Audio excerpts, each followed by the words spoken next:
wilayah ya sepanjang sungai ini. Menteri Pekerjaan Umum dan Perumahan Rakyat atau PUPR Dr. Insinyur Muhammad Basuki Hadi Muljono MSc PhD melakukan kunjungan kerja ke Provinsi Aceh, tepatnya di wilayah Aceh Utara pada Selasa 18 Oktober 2022.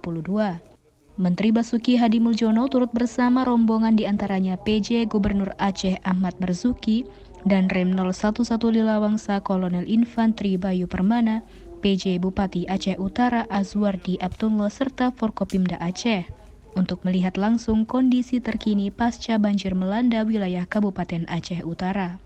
Di tengah kunjungannya, Basuki Hadi Muljono kepada sejumlah media mengatakan bahwa dirinya berjanji akan memperbaiki sebanyak 18 titik tanggul yang mengalami kerusakan disebabkan pasca banjir. Dirinya juga menurunkan sebanyak 12 alat berat yang dikerahkan untuk membantu perbaikan tanggul dalam target 1 minggu ini dapat terselesaikan. Ini ya, Bapak boleh pulang kalau ini sudah jalan. Ya maaf saya baru bisa ke sini atas perintah Presiden ya. Akan saya tinjau lagi 4 jebolan tanggul seperti ini ya. Dengan sisanya yang lagi kritis-kritis. Nah itu akan ada 18 titik untuk laporan akan saya tangani. Pertama yang jebol-jebol seperti ini.